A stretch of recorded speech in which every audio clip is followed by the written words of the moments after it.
Bueno, vamos a continuar con la clase. Eh, pues vimos la clase pasada un poco sobre qué es geología, la clasificación de los fluidos y modelos no newtonianos que no siguen la ley de viscosidad de Newton. Entonces vamos a tener lo que es la relación de tau con respecto de Ben de Y, o la velocidad de deformación que le llaman.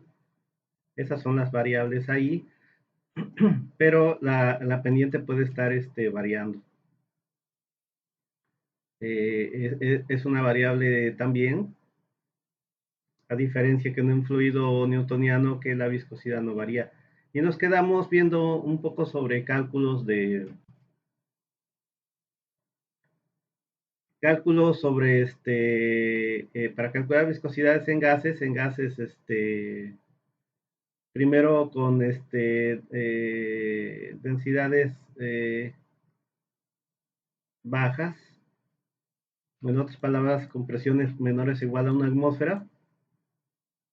Podemos usar esta expresión de Chapman, se basa en teoría cinética. Y por otro lado, empezamos a ver este problema para presiones más elevadas, arriba del punto crítico. Por ahí ya deben de saber qué es el punto crítico en termodinámica. Entonces, para estas temperaturas y presiones se acostumbra a usar esta figura 131, en la cual vamos a leer la viscosidad entre la viscosidad crítica, que esto es igual a la viscosidad reducida,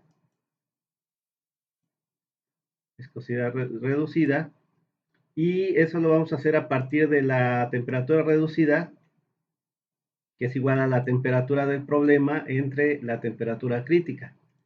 Esto creo que parece P, pero es una T, TC, y la presión reducida, que es la presión también a la cual está el gas, entre la presión crítica. Ya en la clase pasada vimos que en la misma tabla que les puse por acá en la tabla B1, vienen para diferentes gases, vienen temperatura crítica y presión crítica. Y de aquí tomamos esos valores, ¿no? También viene el volumen, este volumen molar, que es en centímetros cúbicos sobre gramo mol. Aquí dice gramo mol a la -1, que es el equivalente, ¿no? Centímetros cúbicos entre gramo mol. Entonces, con estos valores nos quedamos ahí. Entrábamos con 256 y 25.5 de PRTR, 256 y PR 25.5. Entonces 256 está como a la mitad. Quedamos que iba a checar si había otra gráfica. Sí hay otra gráfica, pero es para valores más pequeños. Para valores más pequeños que estos. Entonces, esta gráfica está bien, nada más que aquí a la hora de escanear, no nos podemos quejar que este libro nos está saliendo gratis. Y aquí, pues creo que al escanear se movió. Entonces tenemos que mover a yo lo estaba tomando acá, 256 por aquí, pero aquí está movido, entonces 256 será como por acá. Y ahí trazamos una línea recta. Lo ideal es tener esta impresa, ¿no? Para agarrar una regla y irnos hasta arriba. Y estaba arribita del 25, ¿no? 25 o 5, algo así. Y por ahí va a quedar, si vemos, va a quedar un poco abajo de este punto, trazamos una recta, va a quedar un poco abajo del 2.5, o sea, como 2.4. Entonces ese será el problema, si es como un 2.4, un poco difícil leer el valor que nos da el libro. El valor que nos da el libro es 2.39, ¿no? Pero nosotros a simple vista podemos leer un 2.4 y es correcto, ¿no? Nos puede variar un poquito sin ningún problema. Entonces, ya que leemos este valor de 2.39, es viscosidad entre viscosidad crítica. Lo que queremos calcular es esta viscosidad a esas condiciones, ¿no? A 50 Celsius y 854 atmósferas. Nos dan el peso molecular del nitrógeno. La presión crítica y la temperatura crítica nos las dan, pero ya vimos de dónde la obtenemos. Entonces, la viscosidad crítica se calcula de la ecuación 1,2 del Ver, de esta expresión. Esta ecuación va de la mano con la figura 1,3,1 que acabamos de ver. Y de aquí calculamos la viscosidad crítica, simplemente metemos el peso molecular de 28, lo elevamos a un medio, la presión crítica de 126.2 y la temperatura crítica, tener cuidado que es 50 Celsius, pero esa debe estar en Kelvin, entonces es en Kelvin 50 más 2, 73.15, ¿no? De hecho, aquí abajo lo pongo, la presión crítica en atmósferas, la temperatura crítica en Kelvin, y la viscosidad crítica que nos da, este valor nos lo va a dar en micropoise, ¿ok? Entonces, metemos los valores y nos da 189.05 micropoise. El libro nos da un valor experimental, dicen que experimentalmente obtienen un valor de 455 por 10 a la menos 6 gramos centímetros por segundo, que esto si recordamos en donde vimos las unidades, equivale a un poise, ¿no? Esto es un poise, que es lo mismo que DINA sobre centímetro cuadrado por segundo, ¿no? Esto ya lo checamos, que gramos centímetro segundo equivale a un poise. Y entonces, el valor que nos da aquí, esta ecuación me dice que no lo da en poise, lo da en micropoise, ¿no? Entonces voy a convertir a este valor a poise y tengo 189.05. Aquí hay un 1 que según borré, pero no quedó bien borrado. No le hagan caso a este mancha acá, es 189.05. Y un micropoise es 1 por 10 a la menos 6 poise. Recordarán, ¿no? 0.001 es mili, ¿no? Sería un milipoise ahí. O sea, esto es igual a 1 por 10 a la menos 3. Se utiliza para cualquier unidad, ¿no? Puede ser un miligramo, un milímetro, ¿ok?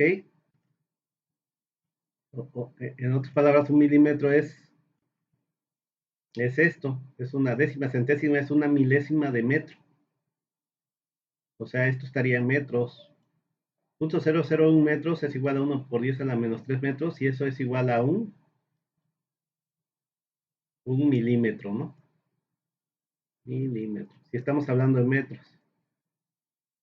También podemos hablar si estamos hablando en gramos, sería un miligramo. Entonces, esto es el equivalente si tenemos un metro. Todos sabemos cuánto mide un metro. Y sabemos que esto está dividido en pedacitos muy pequeñitos que se llaman milímetros. Entonces, si yo agarro ese metro y lo divido en 1000 partes, cada pedacito cada uno de esos pedacitos es un milímetro, que prácticamente también vienen las reglas, ¿no? Podemos medir milímetros, es lo menos que trae las reglas, ya no trae valores más pequeños, ya tenemos más o menos que calcularlo.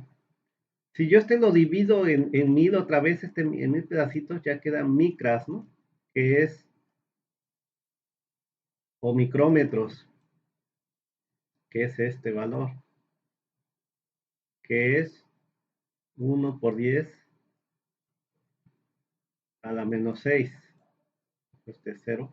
1 por 10 a la menos 6. Esto ya son micras. Si hablamos en metros son micrómetros, si hablamos en gramos son microgramos. Y si hablamos de poise son micropoise, por eso aquí está. Es este valor, ¿no? Son 1, 2, 3, 4, 5 ceros y luego el 1. Micropoise. Todavía puede haber valores mucho más pequeños, ¿no? Yo creo que ahora se puso de moda y pueden escuchar este.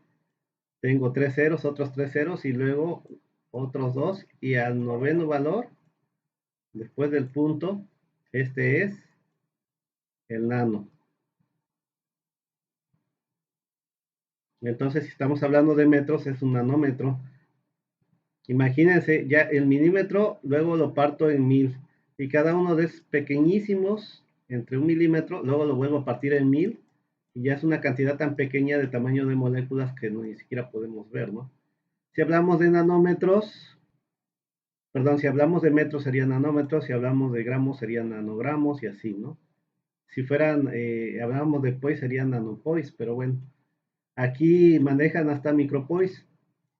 Y lo que comentábamos, este, en gases muchas veces se dan milipois o micropois los resultados, porque ya habíamos comentado que las viscosidades de los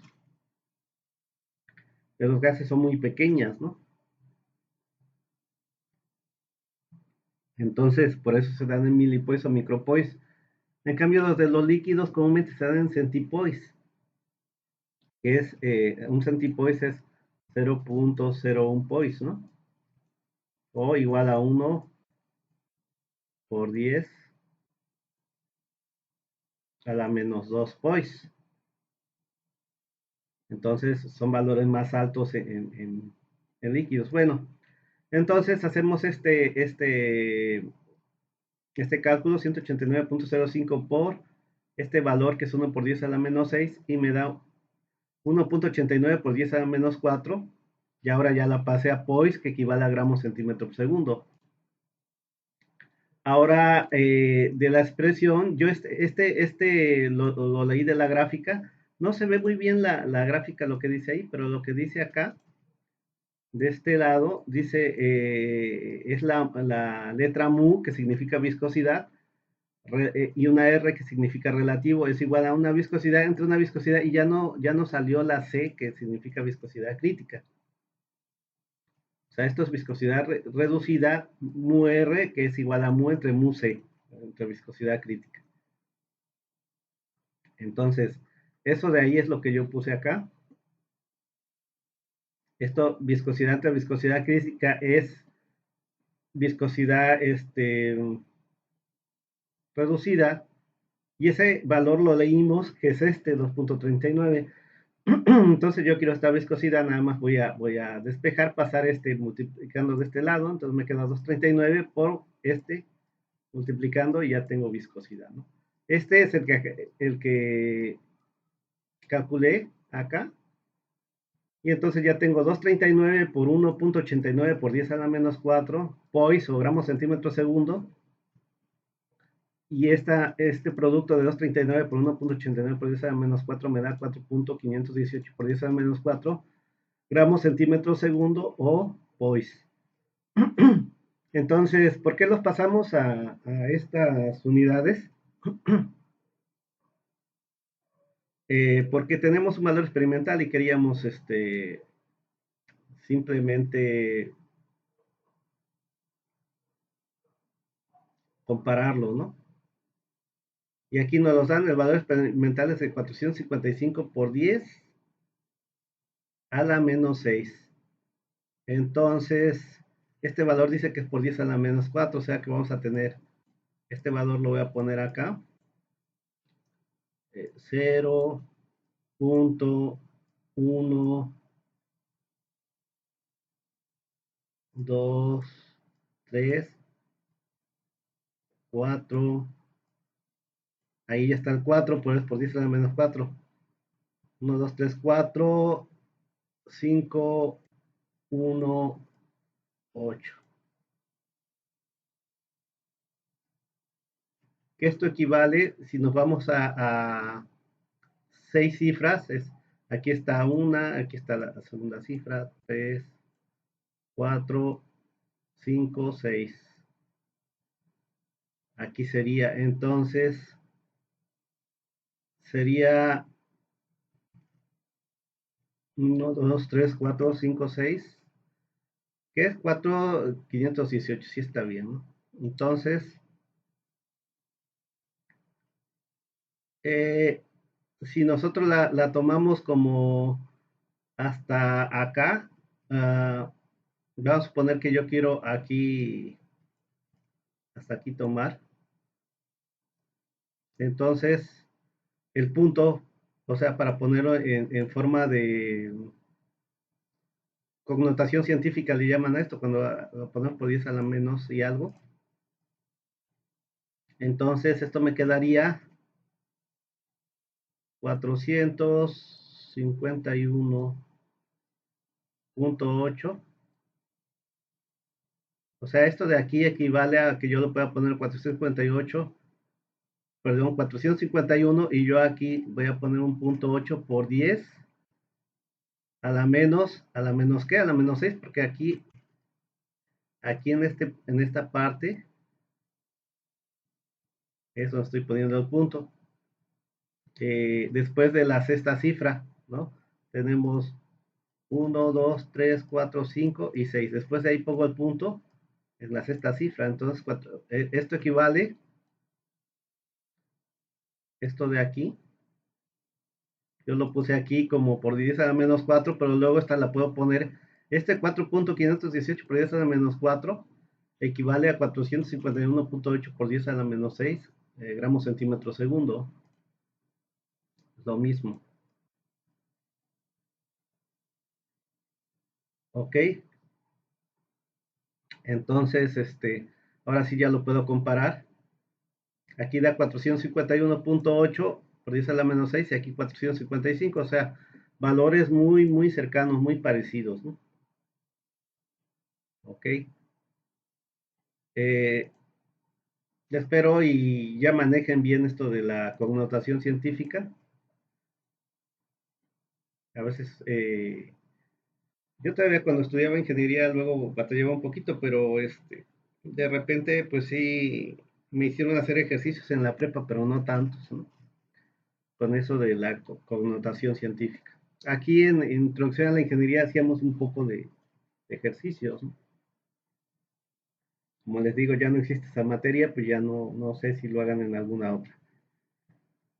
Bueno, por ejemplo, para el cálculo de viscosidad en líquidos existen ecuaciones empíricas. Por ejemplo, esta expresión donde esta n tiene como un gorrito ahí es la constante de Avogadro, h es la constante de Planck, b con el gorrito es un volumen molar a la temperatura del líquido, d es la temperatura de ebullición normal. Ojo, temperatura de ebullición normal quiere decir que se toma una presión normal. Y la presión normal antes se tomaba como una atmósfera, ahora ya han cambiado, aunque muchos libros todavía lo manejan así. Por ahora utilizan un bar que es muy cercano a una atmósfera, ¿no? Una atmósfera es 1.0 y algo, cero, déjenme checar.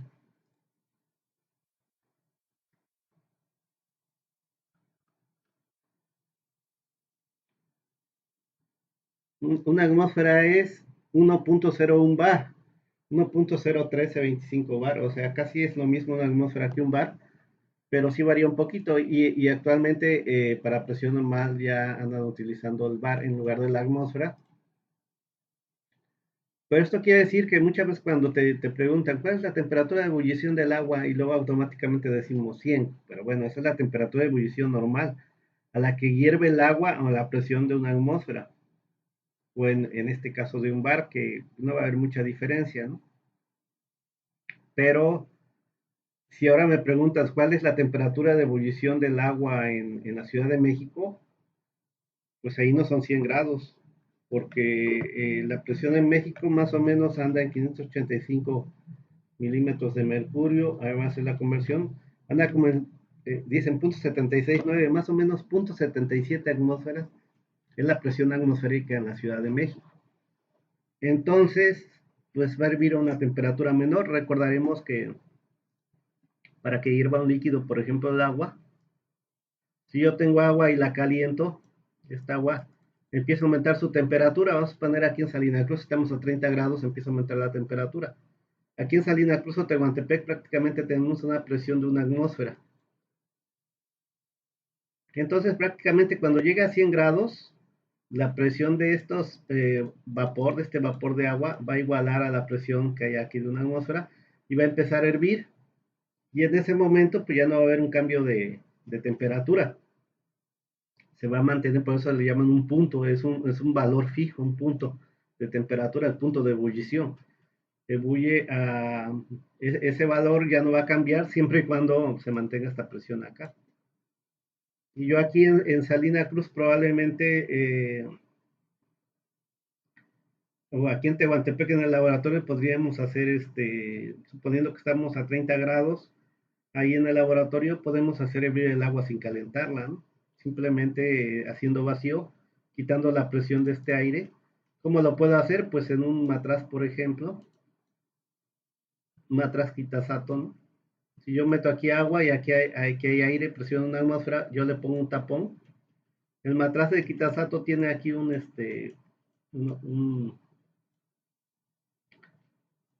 una salida en la cual puedo conectar una manguera a una bomba de vacío para sacar este gas que está acá. Voy a disminuir la presión porque la presión que queda acá es debido a la presión atmosférica que había acá. Cuando yo le pongo el tapón, se mantiene aquí la presión atmosférica. Yo aquí tengo agua. Entonces esta presión es debida a las partículas de gas que aquí están chocando. Cuando yo saco esas partículas, las voy sacando, va disminuyendo la presión. Va a llegar un momento que disminuya tanto la presión que ya es esta agua a 30 grados va a tener una presión de vapor. Entonces va a llegar que se iguale la presión de aquí con esta presión y va a empezar a hervir el agua sin necesidad de calentarla, ¿no? Ese era luego un experimento que se hacía muchas veces, ¿no? Bueno, vamos a regresar a lo de nosotros.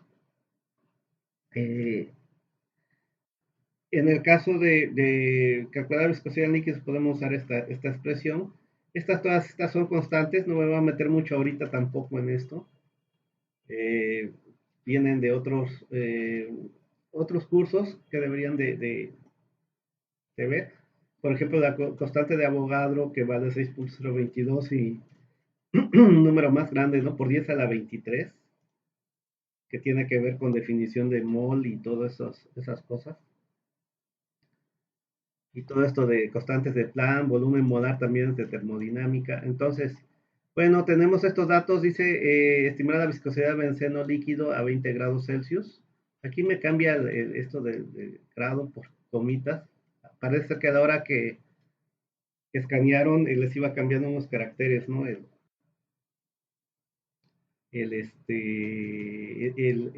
el libro. Entonces, pues ya nos dan todos los datos. La temperatura de ebullición, pues la podemos encontrar para el benceno en muchos libros. El volumen también, en tablas termodinámicas son libros de termodinámica. El volumen, comúnmente luego lo dan a 20 grados, ¿no? El volumen molar. Y estas son constantes, estos pues, no van a variar. Es lo que les decía. El número de Avogadro en realidad es 6.022 y algo, pero muchos lo toman ya directamente nada más como 6.023 por 10 a la 23. Y la de Planck pues, tiene este valor, ¿no? Entonces simplemente metemos este valor de H, entre este valor de B. Luego este es el exponencial y la temperatura de ebullición, pero tiene que estar en Kelvin, entonces eh, lo pasan a Kelvin. ¿Y qué más? Este es la temperatura de ebullición normal del benceno, aquí nos dicen de 80.1. Ya comentamos, para los compuestos puros o líquidos puros, este valor es fijo a una atmósfera, ¿no? Ya quedamos que para el agua es de 100 grados Celsius, pero, o sea, normal quiere decir que es a una atmósfera, no a la presión atmosférica donde esté. O sea, si yo estoy en la Ciudad de México y me dicen cuál es la temperatura de ebullición normal del agua, yo diría que 100 grados Celsius, porque es a una presión normal de una atmósfera o más bien de un bar. Pero si me dicen cuál es la temperatura en México, en la Ciudad de México, si me dicen cuál es la temperatura de ebullición del agua en la Ciudad de México, a la presión atmosférica de México, no a la presión normal, sino a la de México. Ya no, en México ya no estamos en una atmósfera, entonces este, es menor, no sé si andarán 92, algo así.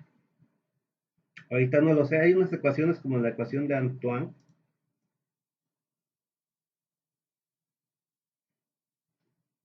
que me relaciona presión de vapor con temperatura de ebullición. Antoine, Antoine. Y probablemente ya la conocen algunos. Con esta puedo yo, si yo sé que en la Ciudad de México estamos a 0.77 atmósferas, meto en esta expresión 0.77 atmósferas y calculo la temperatura y me va a dar la temperatura a la cual hierve, ¿no? Entonces, en lugar de ir a experimentarlo en México, lo puedo calcular con esa ecuación. Entonces, bueno, ya simplemente metemos ese valor, temperatura y la temperatura a la cual está el fluido, 20 grados, pero también hay que pasarla a Kelvin, ¿no?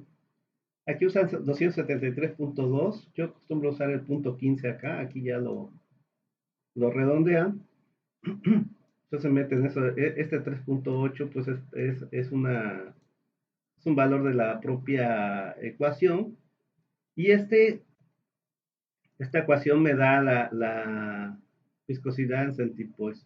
Ojo que en lugar de punto aquí utilizan coma, porque los otros libros también los utilizan en España. Allá acostumbran usar la coma en lugar del punto. Y me dice que el valor experimental que dan en esta tabla de libros de punto 647, ve como si hay mucha diferencia de punto 45 a punto 647. Y aquí nos dicen, esta discrepancia pone de manifiesto el carácter aproximado de la teoría. ¿Qué quiere decir? Que pues esta ecuación teórica no nos, solamente es una aproximación, pero no muy acertada, ¿no? Del valor real, que es el valor experimental. Entonces,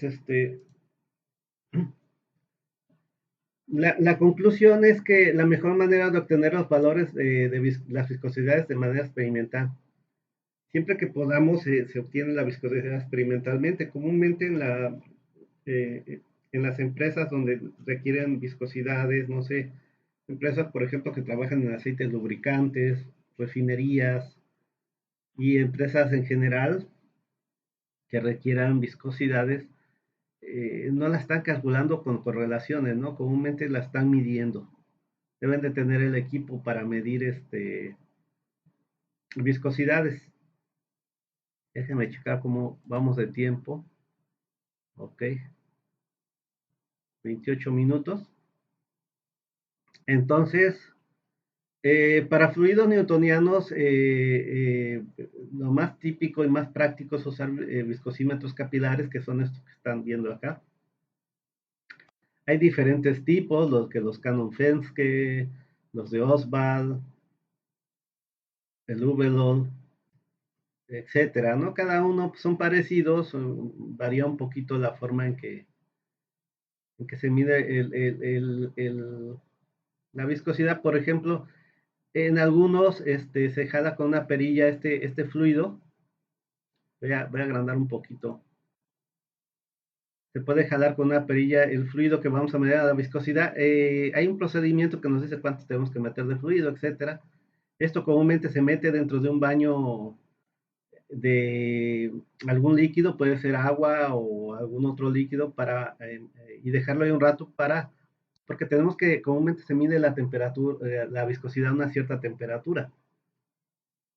A veces se mide, por ejemplo, a 40 Celsius para lubricantes. Entonces, pues yo necesito un baño donde pueda controlar la temperatura a 40, ¿no? Un baño de agua, por ejemplo, tengo agua y lo sumerjo hasta acá, hasta acá lo sumerjo en agua, y esa agua la controlo que esté a 40 grados. Ya me dicen que lo debemos de dejar cierto tiempo para que el fluido que está dentro alcance esa temperatura.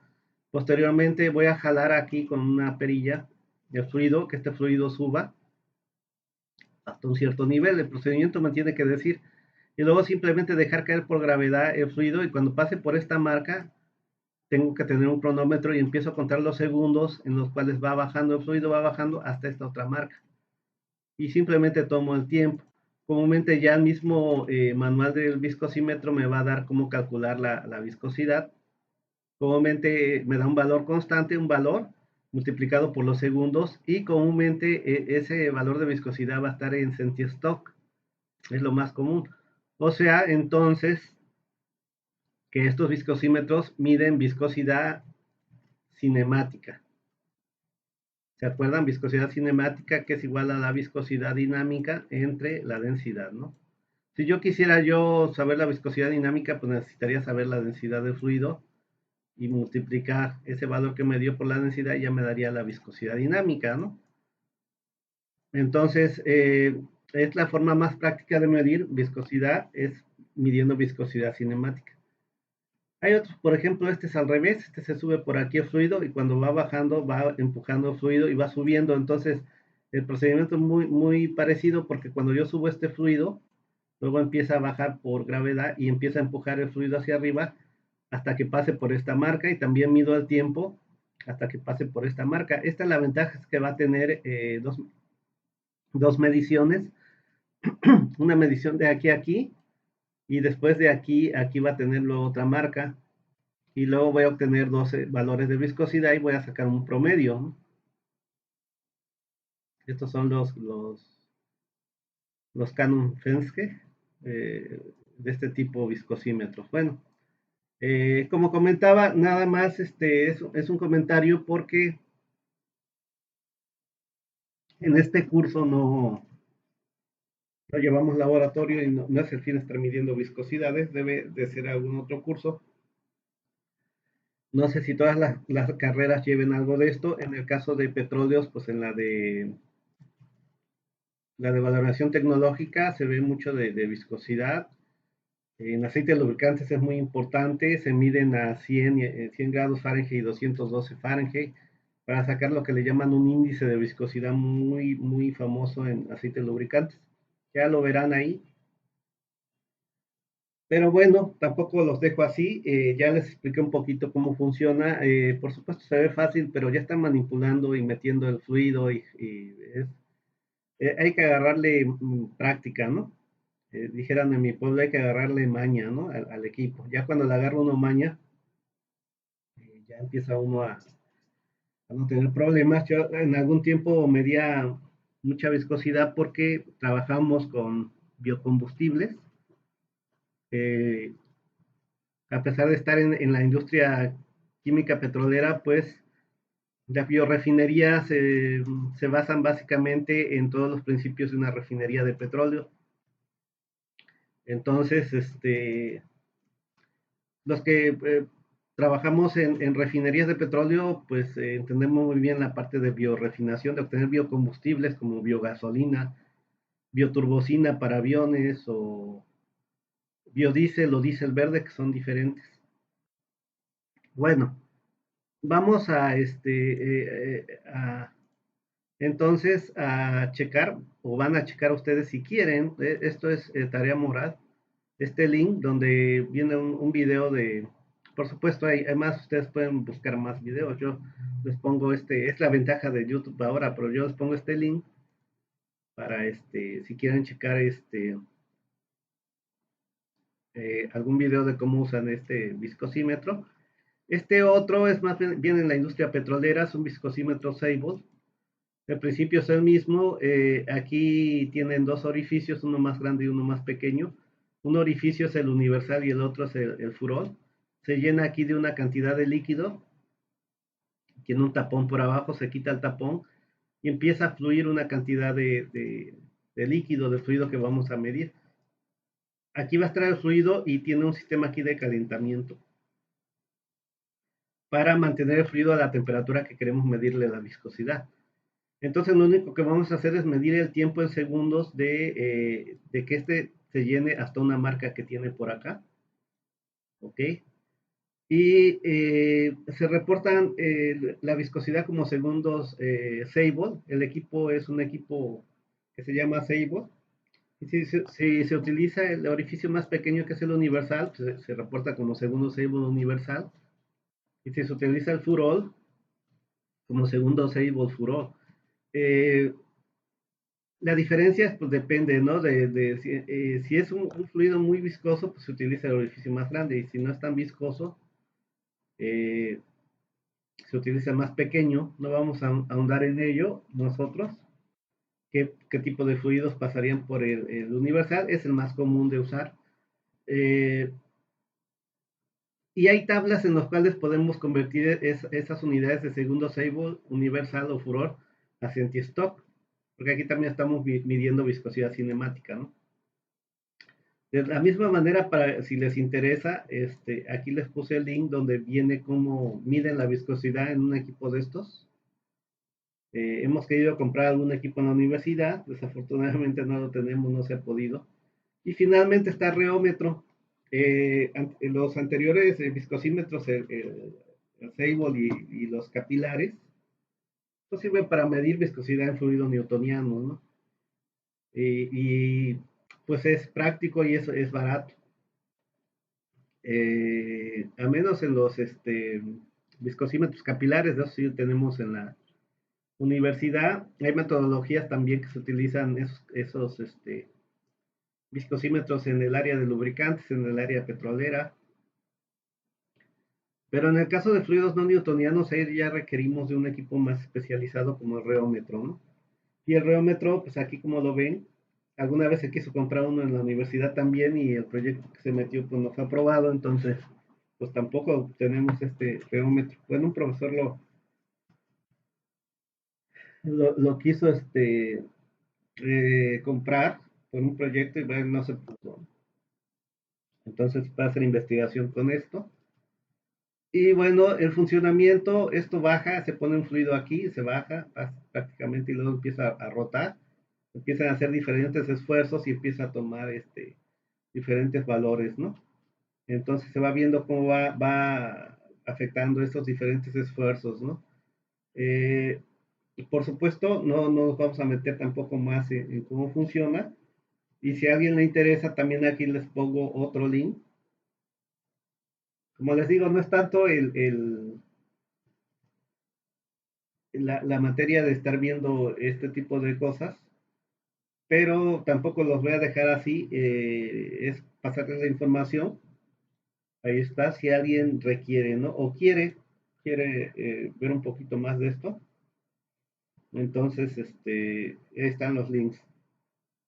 Este, Como les digo, en otras materias, pues sí, se lleva al laboratorio. El caso de valoración tecnológica que he dado, pues lleva al laboratorio, hacemos algunas prácticas. Dentro de una de las prácticas es hacer medir viscosidad, ¿no? Seguir se siguen metodologías, ¿no? Comúnmente ahí se utilizan mucho las normas ASTM, es de la Sociedad Americana de Prueba de Materiales, para medir viscosidad en fluidos. Y si se tienen varios viscosímetros de ese tipo capilar, ¿no? Se tiene el baño para controlar la temperatura y todo eso. Eh, Aunque estuviéramos presencial, no lo haríamos aquí nosotros, no lleva la materia y no es, creo que ya estoy un poquito más allá de lo que debo de dar con respecto a viscosidad, este, porque pues aquí es más la parte teórica, entender qué es la viscosidad desde el punto de vista teórico, desde los modelos matemáticos, etcétera, ¿no? Entonces creo que es suficiente. Vamos con el punto 1.2, dependencia de la viscosidad con la temperatura y la presión. Dice, Eurin llevó a cabo una teoría aproximada que ilustra la relación de las fuerzas intermoleculares con la viscosidad. Ok, dice, puede considerarse que la viscosidad de un líquido se debe a la limitación provocada por las fuerzas intermoleculares de adhesión. Aquí dice, no se ve muy bien, dice de adhesión. A medida que un líquido se calienta, las moléculas tienen más movimiento. Esto da como resultado que la limitación causada por las fuerzas intermoleculares sea menor. Ok, entonces la viscosidad en buena parte es las moléculas de los líquidos están juntas, casi pegadas, se pegan, pero cuando aumenta la temperatura, estas tienden más a moverse y despegarse, ¿no? Entonces disminuye la viscosidad, ¿no? Al aumentar la temperatura. Dice, la evidencia experimental de la viscosidad en líquidos demuestra que la viscosidad disminuye con el aumento de temperatura de acuerdo con el concepto de que el factor principal que la controla son las fuerzas de adhesión intermolecular. Dice, de la misma manera, de la misma forma, como en los líquidos hay una relación entre la presión y la temperatura, a mayor presión, mayor temperatura, menor densidad, pero comúnmente la viscosidad no se ve afectada. Ante presiones moderadas, pero se han encontrado grandes incrementos a presiones sumamente elevadas, pero no son, serán presiones comunes en nuestras industrias, ¿no? Trabajar con presiones tan elevadas, y comúnmente decimos que a los líquidos no le afecta la presión, ¿no?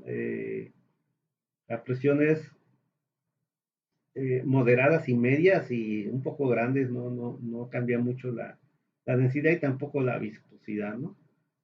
Con respecto a la presión estamos hablando de líquidos, ¿no?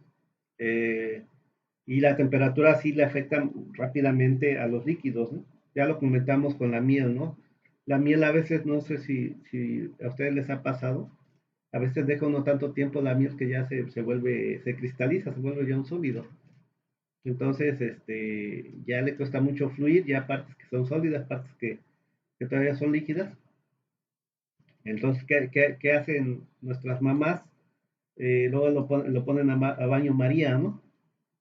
O sea, lo calientan y ya así otra vez se vuelve líquida y además, entre más caliente, más fluye, ¿no? O sea, disminuye su viscosidad.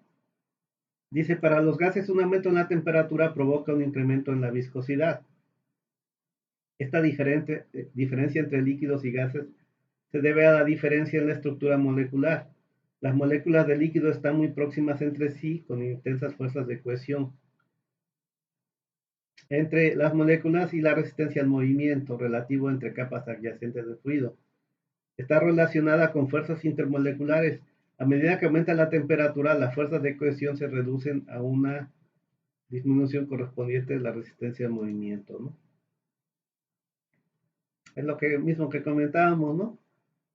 Eh, aumenta la temperatura, aumenta el movimiento, disminuye esas fuerzas de cohesión, o sea, más bien como que empiezan a gobernar o empiezan a ser más fuertes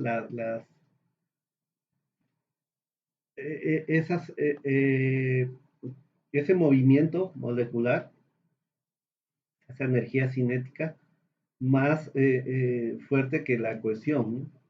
Haciendo que haya más movimiento y por lo tanto disminuya la viscosidad. Dice, sin embargo, en los gases las moléculas están bastante separadas entre sí y las fuerzas intermoleculares son insignificantes.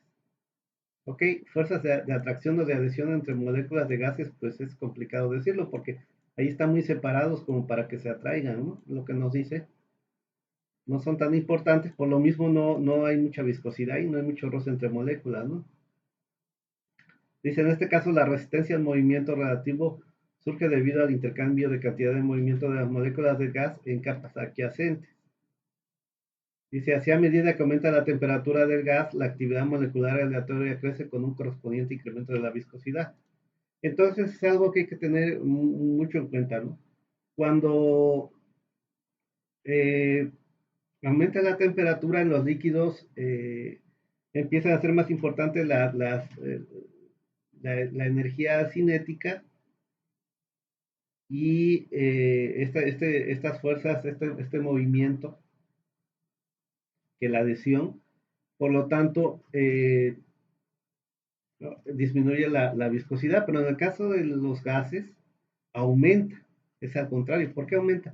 Si yo tengo un gas, lo que tienen los gases es que se comprimen, ¿no? Si yo los comprimo, acerco estas moléculas, las acerco más, siendo que tienda más a chocar entre sí. Al final de cuentas, ese roce, ese choque entre moléculas es la viscosidad. Entonces, cuando yo aumento la presión, voy a aumentar la viscosidad. Y pasa muy parecido con el caso de temperatura. Si aumento la temperatura, también va a aumentar el movimiento de estas moléculas en un gas, tendiendo a chocar más seguido entre sí porque se está moviendo más y choquen más. Entonces, chocan más, hay más viscosidad, ¿no? Porque aquí la adhesión no es tan importante, ¿no? En los gases. Entonces, aumenta la presión en los gases, hace que se acerquen más las moléculas, que haya más roce, aumenta su viscosidad. También con la temperatura aumenta su movimiento, se mueve más, choca más entre sí, aumenta su viscosidad. Y en los líquidos, ¿no? En los líquidos la presión pues, casi no tiene un efecto. Y la temperatura hace que se empiecen a mover porque prácticamente casi no se mueven porque están adheridas entre sí las moléculas. Cuando se empiezan a mover, pues tienen mayor movimiento, quiere decir que tienen menor viscosidad al aumentar la temperatura. Por otro lado, ya vimos que en los gases, a pesar de que decimos, bueno, aumenta la temperatura y la presión, la viscosidad aumenta, pero son valores muy pequeños de viscosidad, ¿no? Que muchas veces no tomamos en cuenta la viscosidad en gas. Ya vimos que estábamos hablando hasta de valores de micropoise, ¿no? De punto cero cero cero cero no sé qué, valores muy pequeños de viscosidad. Entonces, quizás más adelante, cuando requieran algún cálculo, van a ver que pues casi en gases no se mete mucho el concepto de viscosidad, ¿no? No es tan común en ecuaciones, ¿no? Entonces, esta tablita es como un resumen. En líquidos, a mayor temperatura disminuye la viscosidad y en gases aumenta la viscosidad, es muy importante. Ya habíamos comentado que la viscosidad de un gas aumenta con los incrementos de presión, aumenta la movilidad en los gases, ahí sí mucho, se mueve muy rápido, se mueven por todos lados y chocan entre sí, ese roce, ese choque pues hace que aumente la viscosidad, pero otra vez comentamos que la viscosidad en gases es pequeña, ¿no? Dice, la viscosidad de un líquido no es afectada por incrementos de presión, solo a presiones muy elevadas, ya lo comentamos, ¿no? Solamente a presiones muy elevadas, pero a presiones hasta elevadas, puede decir, prácticamente no comprimimos mucho un líquido, no hacemos que se junten mal las moléculas entre sí para que aumente la viscosidad. Y en la mayoría de problemas de ingeniería no es tan importante la presión como la temperatura. Entonces, como conclusión, en la mayoría de problemas de ingeniería, pues la viscosidad en gases no es tan importante, no se toma tanto en cuenta. No quiere decir que no, ya vimos cómo calcular algunas viscosidades por si se requieren, pero comúnmente no es tan importante. Y en líquidos es importante y comúnmente en problemas de ingeniería solamente se toma en cuenta su variación con la temperatura para líquidos, ¿no? Para líquidos con la presión muchas veces no se toma en cuenta, a menos que sean presiones muy elevadas, ¿no? Este, y presiones muy elevadas, estamos hablando muy elevadas, 1000 kilos o 1000 atmósferas, cosas así, que son prácticamente imposibles de encontrar en procesos ya industriales, ¿no? Industriales, hay procesos aquí, por ejemplo, en la refinería que pueden usar 200 kilos o 200 atmósferas más o menos, ¿no? De presión. 200 kilogramos, cuando digo kilos, son kilogramos por centímetro cuadrado. Siempre así en la industria se habla, ¿no? 200 kilos ya sabemos que es por centímetro cuadrado. Cuando dicen una presión de 30 libras, son libras por pulgada cuadrada. Ojo, libras fuerza, ¿eh? Libra fuerza por pulgada cuadrada. Cuando hablamos de kilos también son kilogramos fuerza por centímetro cuadrado. Ok, entonces esa podría ser la conclusión de esta parte. Vamos a ver cuánto vamos de... Ya se nos fue el tiempo. 50 minutos otra vez. Y entonces, bueno, rápidamente, ya para terminar esta clase,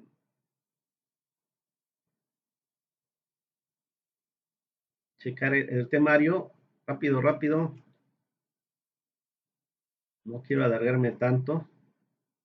Podría, no habría problema, pero trato de respetar sus tiempos de ustedes. Entonces, bueno, sí, pensé que venía el tema de análisis dimensional y orden de magnitud y les iba a decir, vamos a brincarnos eso y dejarlo pendiente. Pero sí viene esto de balance de momento y condiciones límite. Esto lo vamos a empezar a explicar con el tema de flujo de una película descendente, va a ir de la mano.